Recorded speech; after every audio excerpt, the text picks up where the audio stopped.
let's get down to business. Give you one more. I think people are underestimating how big of a change is upon us. Nights just like this. So let's get down to business. Let's get down to business. Give you one more night, got this. We've had a million nights just like this. So let's get down to business. So back and forth with the. I know I said it before, I don't mean it. It's been a while since I had your attention. So it might hurt to hit it.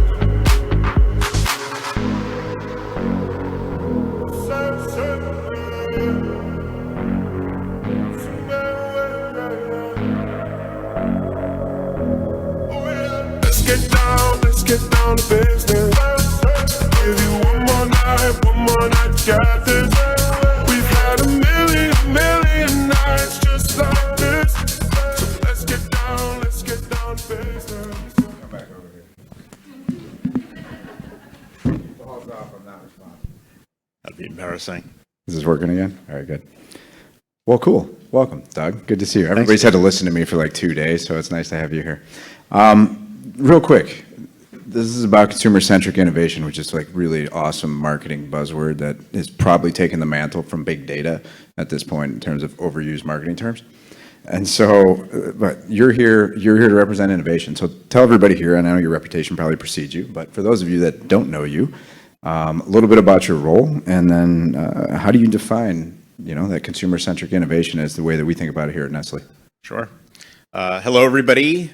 For those of you that don't know, my name is Doug Munk. I head up our new business ventures group in our corporate strategy department.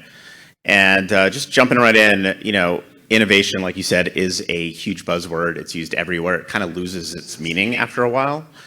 But what I'd say at its core is about, maintaining and keeping relevance with your consumers. And so, as a brand marketer, what I'd say is oftentimes, I'm guilty, we fall in love with our brands, and that is a big danger sometimes because when we do that, we actually often don't see what's happening on the outside beyond our category, and it could get very myopic. And so this may be contrary to a lot of other companies and some pockets in Nestle, but when sometimes we are asked to just use our brand and our food and beverage and carry that around as a sign of loyalty, I think it's a bit dangerous because we lose sight of how the market's changing. And so ultimately, how do we continue to stay relevant is really important. And I think that breaks the paradigm of what innovation is typically seen as, which at Nestle, it's pretty much focused on new products, right? That's what we call innovation. And I think opening up innovation to be about relevance, Steve, is about how do we change how we work? How do we change the new products that we serve to consumers? How do we evolve how we communicate and engage with our consumers? And also thinking about new business models.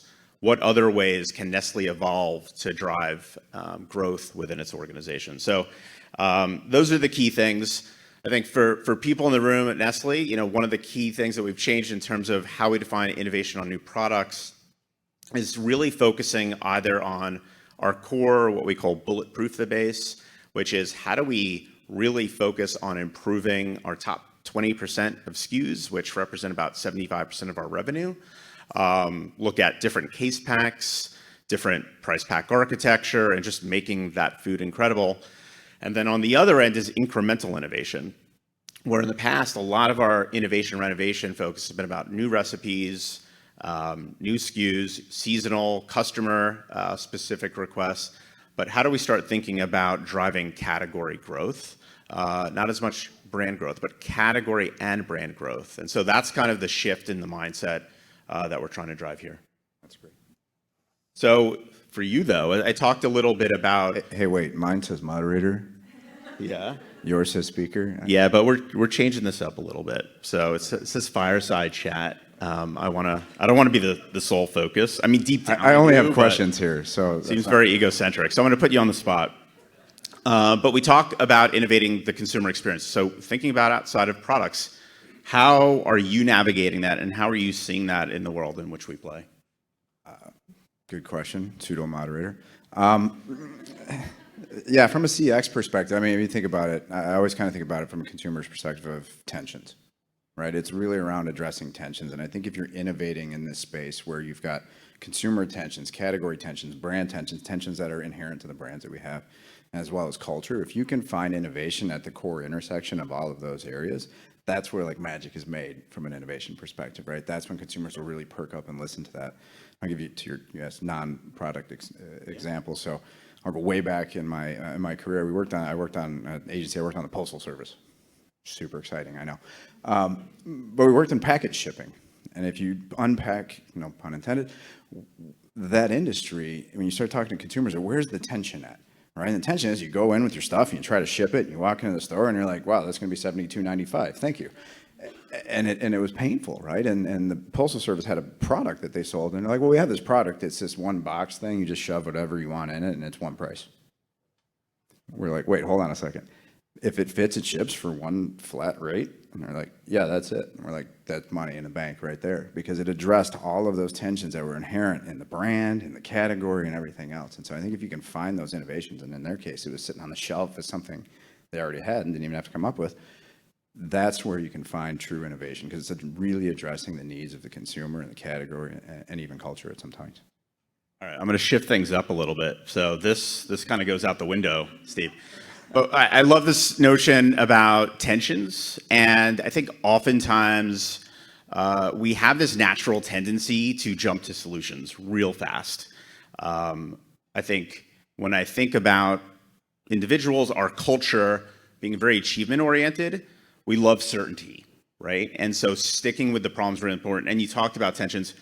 Can you talk a little more, putting it back on you, of ways in which you look for tensions, right? I mean, it's one thing to say it, but like, how do we now do that as a marketing organization? Yeah, I think you've heard over the last day and a half or so a lot around insight gathering, right? And where you can find those sources of insight. So whether it's social listening, whether it's just qualitative research and so forth, but your ears always need to be open to start to really understand that. And you have to think broadly and start to triangulate across various sources of information, right? Because consumers aren't always going to tell you, like, this is my tension, right? You've got to start to infer some of that across various sets of information. But with that, I'm going to ask you a question now before we start talking. So, like, we talk a little bit about innovation, right? So you talked about incremental innovation. We talked about just closer in innovation. So with all of the things that can be on the table, like, how are you as a team prioritizing where you focus your time? And I know Mel's here, so she probably, don't tell me. Just oh my goodness. So tell her how you've prioritized your work. No, I didn't realize you were paying attention. It's, one of the things I'm really excited about is the potential for innovation is in so many different pockets, right? We just talked about beyond product, new business models. The way that our team's structured is, how do we, in two ways, support our current divisions and businesses? And what I mean by that is, again, for those of you who don't work here, we have an initiative and platform called Open Channel, which is really about how do we drive ideas from the 17,000 Nestle USA employees across the organization on strategic business challenges that our businesses are facing. And so we really rely on the businesses to tell us what are those big opportunity areas that we should pursue. And what I love about this, and it challenges, I think, some of our ways of working, is typically in the past, right? We'd get in a room, we'd have these awesome Post-its and, toys to play with in the room. You have 20 people coming up with ideas that literally are what the future pipeline is for your brand, right? We now have these amazing digital tools, 17,000 consumers who have these tensions, who are able to put forward their idea. And so that's been an awesome way for us to just contribute to our pipelines, whether it's mac and cheese bites, Mel's plug on, smoothie cubes. Beyond that, is how do we look at innovation opportunities above categories? Sometimes, again, we're focused on categories, but right now my team, for example, is working on how do we innovate for the air fryer. It now has north of 70% household penetration. It's becoming the new microwave, right? Yet we don't have solutions for that, but we have a right to win. So going back to your question, we look at where is there sizable opportunity? Where do we believe we have a right to win? And then beyond that, when we look at that, there is a lot of growth happening with small companies, right? Insurgent brands that may start out online, may start out at Whole Foods, that are driving, in many of our categories, 30 to 40% of growth. And so when we look at, do we want to play there? That's kind of what our incubation group is in service of how do we drive early stage trends that our brands may not be ready for, may not be ready for scale, and drive that within the organization to get it to a point that we hand off to the divisions when it's ready for scale. And then finally, new business models. We are looking at ripe spaces like smart vending, personalized nutrition, and this last mile delivery with food and beverage on demand has really grown since COVID. That's great. So speaking of COVID, right? I mean, we saw 3 years of massive change. I talked about it a little bit yesterday. Yep. But it was a period of amazing innovation, right? And I think if you're an innovation geek, right, you look around, you could see it everywhere. And you saw it from, big companies like ours pivoting to work on e-commerce and things like that, down to like the littlest things. I remember big things like school and went to virtual education, right? Schools flipped and started teaching online like overnight. Like that's a massive innovation. But even like little things like churches doing individual communion things, right? Like they can't pass the thing around anymore. So all of a sudden people figured it out, right? And so when you look at all that's changed over the past 3 years, what do you think are some of the innovation areas that have really stuck that you think we will probably focus on in the future? I think what I love about what you said is a lot of these companies and industries innovated in ways that they never would have imagined. It really quickly, right? The crisis enabled us to do things beyond our imagination.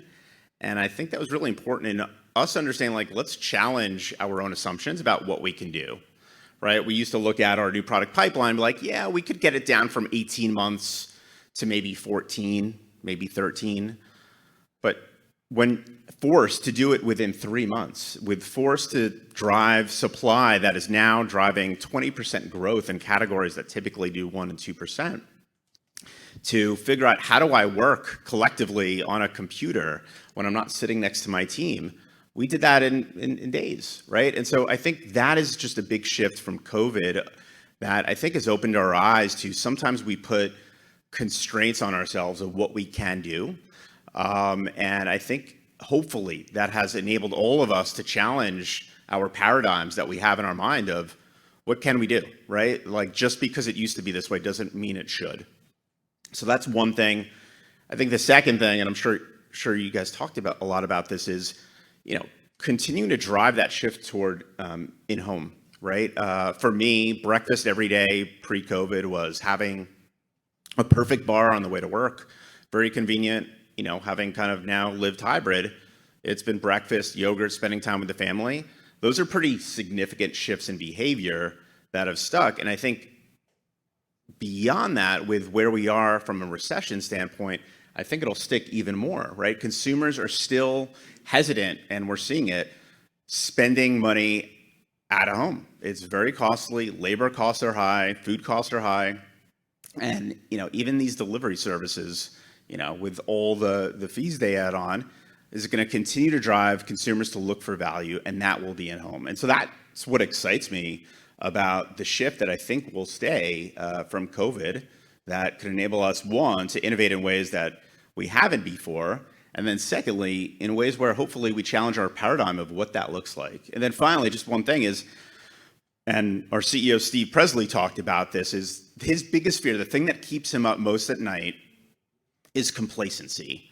And the reason he says that is we now, for almost 3 years, our growth has primarily been driven by the move from out-of-home to in-home, right, overnight. And then a lot of price increases to keep up with inflation. And so as a result, our results have been great, right? And there is a great importance around having healthy paranoia of what has gotten us successful in the past will not enable us to be successful in the future, right? So just really important, I think, takeaways for all of us of, yeah, we've had a great year. Last year was great. What we've done in those past 2 years will not serve us in 2023. So what do we have to do differently in order to change? And I think ultimately that means taking a look at your calendar, you are your calendar, and saying, am I prioritizing my time appropriately? Mel talked about, these jobs are big, and it's about how do we exploit the current, right, and drive performance to hit our number, and ensure that we're set up to drive relevance for our consumers in the future. Are you balancing your time appropriately between those two? So take a look at your calendar, check it out. I know I'm guilty, right? The day-to-day is consuming, and the urgent will overtake the important. So just something that I always check myself and my team, but something that I think coming out of COVID is going to be really important.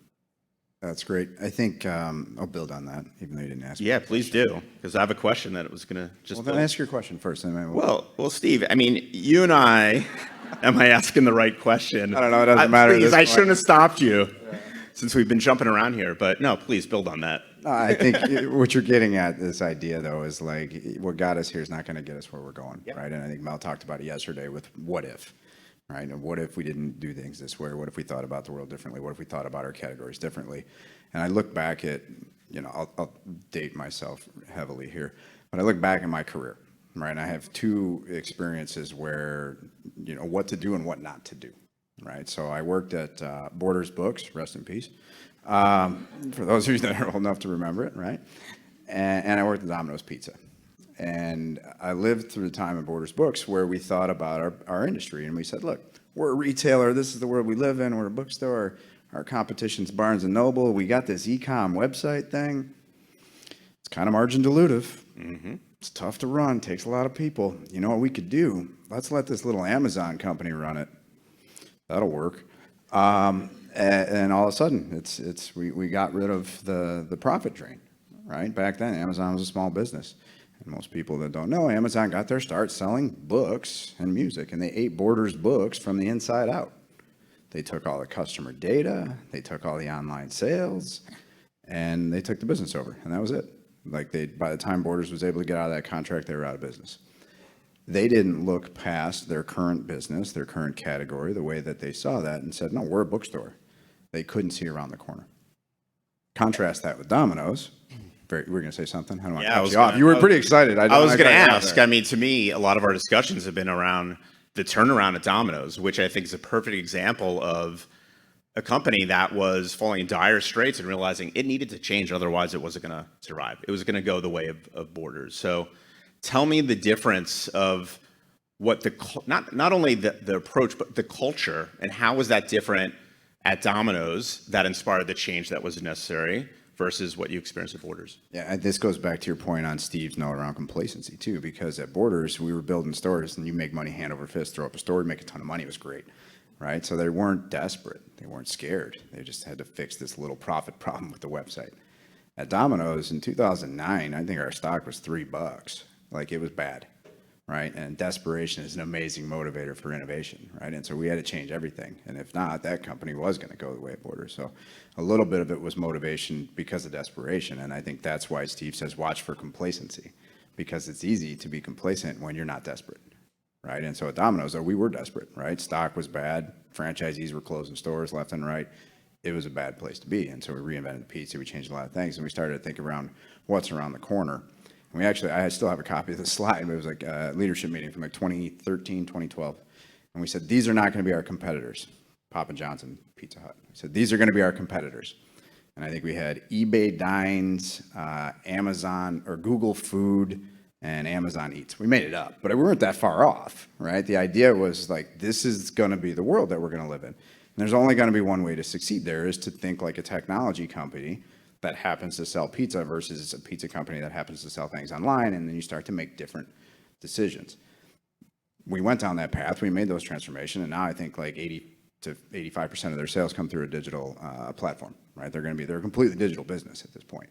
But the idea was thinking differently around your category and around where it's going to go versus being right in front of yourself, being complacent potentially with where you're at in your category, the way it exists today, and finding yourself that you'll lose that space down the road and you'll be behind before you know what happened. Is that? Yeah, no, I love it. I think that ties into a little bit of my personality. I'm typically a pessimist. So I think I naturally have the paranoia already instilled that, oh my God, what's going to happen? And so that helps me in many ways of seeing around the bend. And so when I think of why we should have paranoia as an organization, it's you see private label in a time when value is extremely important to consumers. Kirkland is, I think a $60 billion brand. $60 billion, right? 25% of Costco sales. These insurgent brands, these small companies, 30 to 40% of the growth in food and beverage is coming from them. And so I think there's an importance for all of us to kind of go to that, those provocations. I know actually that, our beverage division does a really good job of that, but to really instill like, okay, what is that what if that I need to kind of factor in to drive that expansive thinking beyond just what's the next line extension that I'm going to be launching at Kroger next year. I was going to ask you a question around the mindset that helps us be innovative, and apparently it's just healthy paranoia is what we're going with. That's one. I wouldn't say that's it. Do you want to add to healthy paranoia because there's a more positive spin on that one? Yeah. For me, it is about, we talked about a bit obsessing about the problem, and I know you guys talked a lot about today, and it's a lot easier now than ever. There is so much that you could just watch on TikTok and Instagram and observe clearly what the problems are. And what I mean by that is air fryer, for example. We see consumers hacking and spending a lot of time hacking cookies to make in their air fryer or their own pizzas. That hacking culture means there's a solution for a large organization to create something so those consumers don't have to hack, right? Sometimes we overthink these things, but what are those problems that the consumers are telling you about? And then how do we also be very observant, right? You talked about qualitative, but they will not tell you what the solution is or their problem. Otherwise, it would have been invented already. And so as we think about that, an example is our Outshine smoothie pouches. 1/3 of volume that comes from the pouch category, Go-Go Squeeze, you probably know it, comes from moms having their kids' pouches. There's shame involved. There's embarrassment of, I'm stealing my kid's snack. I think we're all guilty of that if we're a parent. And then secondly, like, I don't want to be seen with this helicopter, cap and kids' cartoons, and so they do it in their pantry. But that is an opportunity to help mom feel okay about having her kid's snack, and that's where Outshine Smoothies came from. It's a brand that's for the whole family. It's designed for the mom and kid. And so that's where I do think, again, let's obsess about the problem before we jump to the solution. The solution's actually pretty easy when you really know the problem. And then I think secondly, and we watched a Jeff Bezos video as a team, experimentation is at the forefront of their culture at Amazon. They will pilot everything. And sometimes that sounds like a lot of work, and I need to work on my big brand, but how do we get out there and test things real quick and rapidly? It's why we have the R&D accelerator.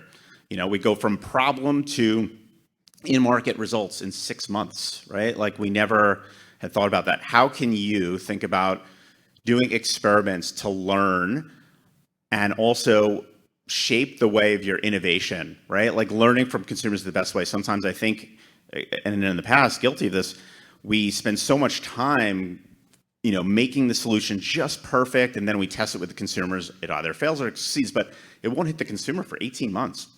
How do we learn across that journey, right? And it could be as simple as doing a survey monkey, talking to some friends, like posting on Facebook, like just get out there, spend time with consumers and ask them.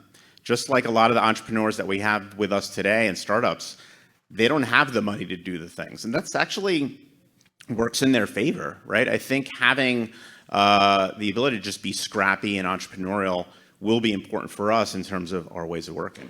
Yeah, I love that. I am a giant proponent of the Pareto type mentality, right? And I think sometimes you fall victim to this idea where you spend like 2 years trying to build it just right. And really you need to just focus on making sure you're building the right it, right? And so rather than spend the 2 years and find out you got it just right, it just wasn't the right thing.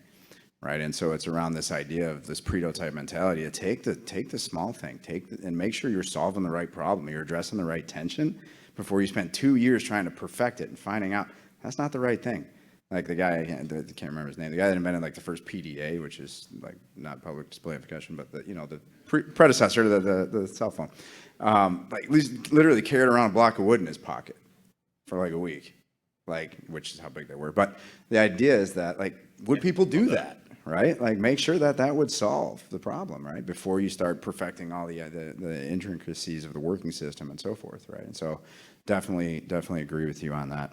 And just to build on, like, a lot of them will fail, and that's okay. I mean, to learn about it after 4 or 6 weeks and not spend 2 years on it, I mean, the amount of time you save if some of those fail. And that's part of just, I think, the mentality. I know we talk a lot, let's fail fast, yes, you need to, right? If you don't want to use the word failure, whatever, but it's how can you learn from that failure and embrace it?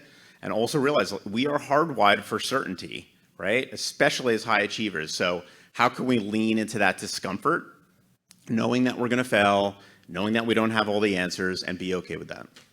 Great. Well, look, I think I'm keeping time on my own, myself now at this All point. right. So we're about out of time. 4 I think we can take a question or two. Yeah, that'd be good. All right. Any questions?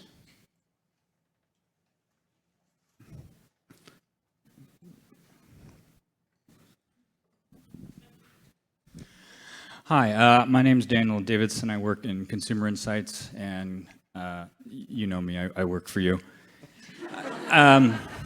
So I like what you said. You know, sometimes we think about innovation very narrowly around product innovation, right? Like, what's the next flavor of coffee made? Oh, cardamom.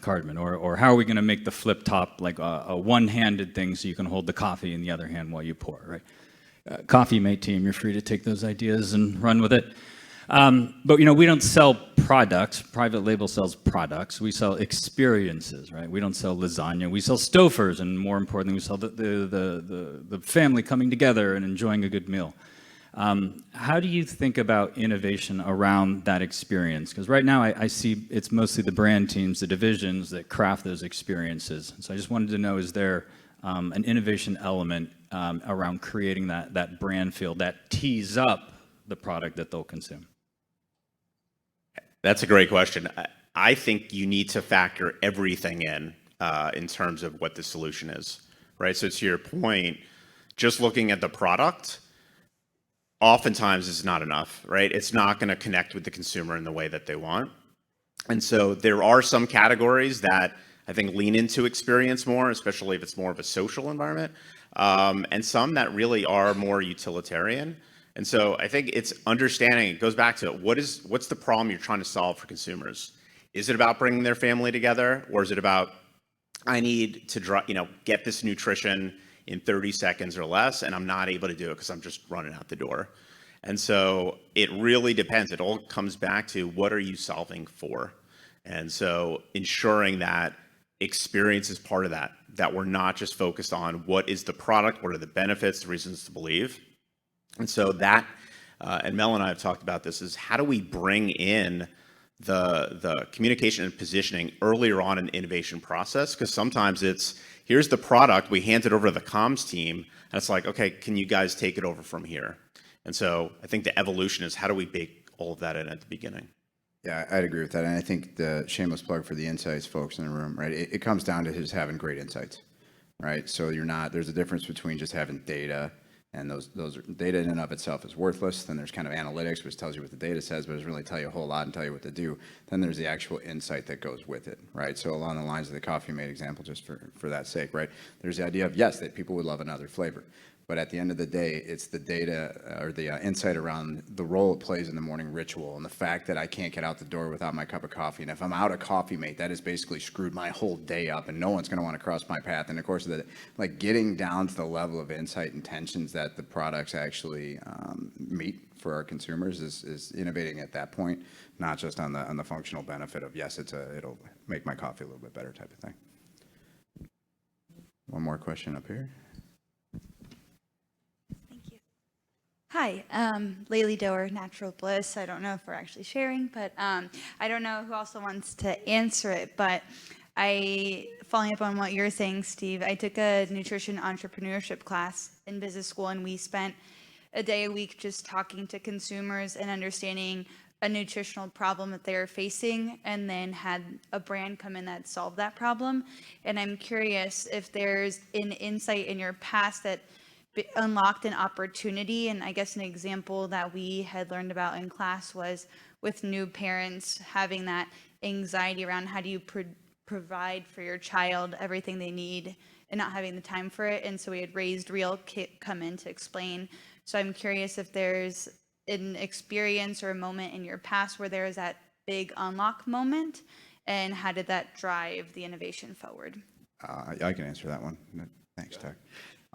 Yeah, if you've ever, so I'll go back to my previous life, but if you've ever ordered pizza for delivery, first thing you do is everybody says, well, where's my pizza when you're done placing the order? And so what we realized from the insight perspective is, one, that sucks as a parent because your kids don't stop badgering you on how long it's going to take till the pizza gets there, whatever.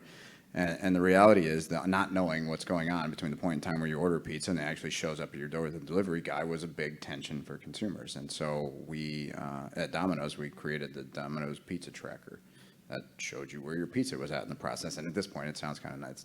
That's about 10 years ago or 12 years ago. It was a big deal. And it brought visibility into the tension of what's going on from the point that I ordered to the point that it gets here. And that was just, and it wasn't actually a huge innovation. It was sitting there in front of us. We had the system already built. It was for operations. We use it in the store all the time. Basically, somebody logged into their station, and we used it for operations efficiencies. We're like, wow, why don't we just turn this around and make it consumer-facing and answer everybody's problem? So that was how that was born, but it came out of the insight of the tension that exists with consumers as soon as they place the order.